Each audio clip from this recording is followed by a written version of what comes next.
Good evening and welcome for this exclusive interview about the two turtles in which was rescued by the Kuwait diving team at Shaiba Port. Our guest tonight, we have Mr. Abdullah. He is the head of the computer section at the Kuwait diving team, and also we have Mrs. Philamina Abdullah. She is an American writer from Pennsylvania who had lived in Kuwait for so many years. I would like to welcome both of you here at KTV2 Studios. Thank you very much. Thank you. Mr. Abdullah, I would like to start with you about the Kuwait diving team. How was it established? What's the background of this team? We are all volunteers to help the marine environment. Of course, the team was established or formed in 1991 after the liberation of Kuwait. The main concern was to clean the debris left by the Iraqi army. That's why we are all volunteers for the marine environment. Also, anybody can join the club. To be an expert in diving, have you previous experience with this? No. To join your team? No, you don't have to be. When you join the team, we can train you to be a scuba diver. Then we can train you for salvaging operation and underwater work. It's fun. We are all young Kuwaitis who have fun, and we are having fun. You know, just serving Kuwait. We make it all. We are all enjoying the whole thing. Well, how long did it take you to prepare? I mean, a normal person who has no experience to become an expert in diving team. Well, I don't know about becoming an expert, but for scuba diving, to dive, the course would take maybe less than 2 weeks. But to be a member of the Kuwait diving team, you have to participate in more than one project, and you have experience doing very hard work underwater. Very hard, because you cannot see anything. The visibility is not good, and the water could be very cold, you know, and you know, the weather might be not very good, and it's hard. It's hard work. It's not easy, but many people love to be in the diving team, and they are very proud to be there. Now let's talk about the turtles that the Kuwaiti diving team rescued. What was the problem with those turtles? Well, they were trapped in an intake pool in Shaiba Port. We have received a call from the Environment Protection Council telling us that the two turtles were found there and they cannot get out of the pool. So they asked if we could help, and we said sure, but we have to see first if we can do it. And we tried very hard to do it, and thank God we managed to do the job in 100% success. How long did it take you to rescue those turtles? Well, we had to prepare for more than 1 day to prepare the equipment we need. We needed the special net so we don't harm the turtles. Also, we needed a crane, we needed a small boat, we needed special ropes.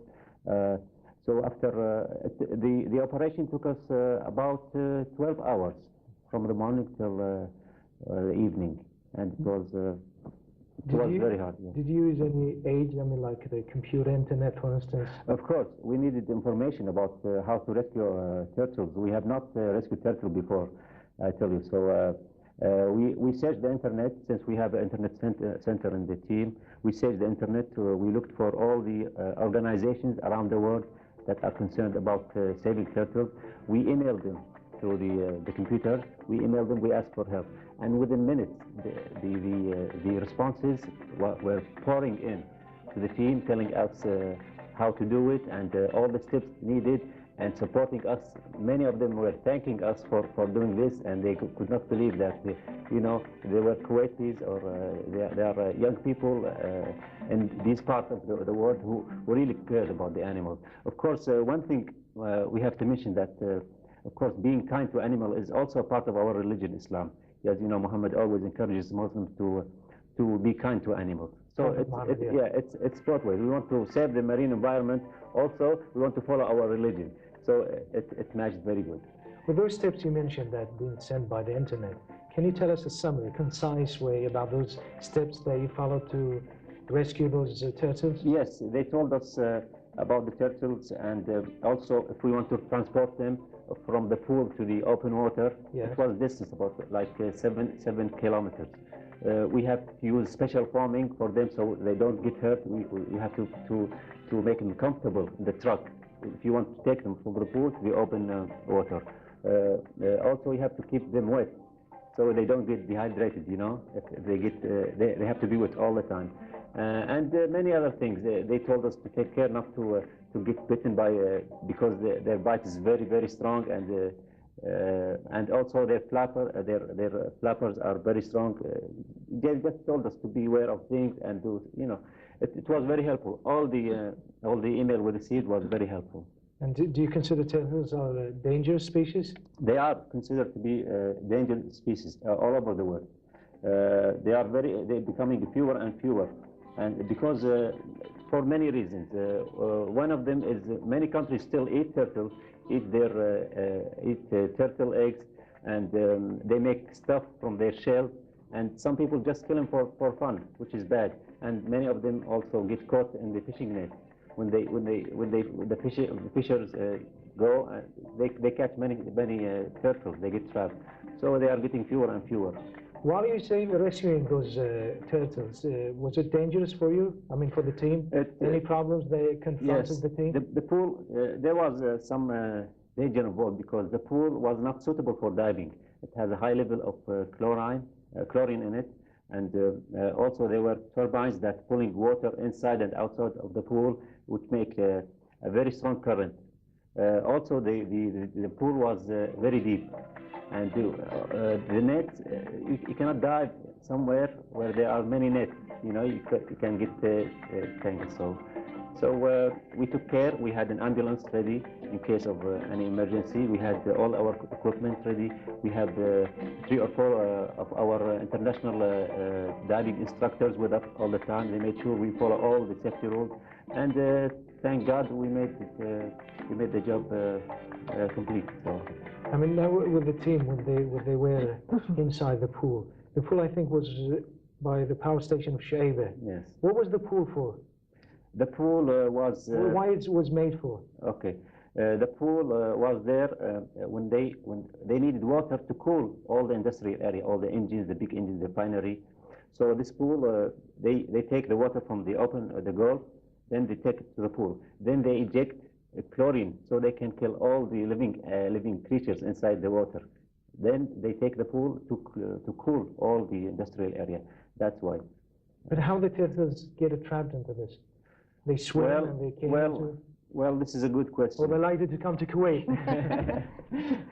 No, the intake pipe, which takes the water from the sea, had to be screened. There should be a screen, you know, not to let big animals go inside. I think something happened to that screen at some time, so they got inside and they couldn't go outside because there is an angle with the pipe. They go this way and there is a strong current. They cannot go back. So that's why they got trapped, and they noticed them because they're not like fish. You know, fish inside you don't see them because they go up and breathe, and every time they go up, they looked at them, they knew that they were turtles. That's why they called us. And now where are the turtles? Turtles are safe and home free. We rushed them. Yes, we rushed them immediately. We first caught the first one. We took it immediately. We rushed it to the open water, and you can tell that they were very happy to be home. You know, they just rushed to the water. So the turtles now, they owe their lives for you and the team. Yes. Thank you. Now we go for you, Mrs. Abdul Bari, and you wrote a book about the rescuing of those turtles. But in the beginning, how did you know about those turtles? Well, I did know the members of the diving team, and we saw the story on television, and I called them to congratulate the work they did, and they said, well, we'd like to do a story on it. And I said I would help. And the story got more exciting because it was on internet, and naturally it went all over the world. And they kept getting calls, how did you do it? And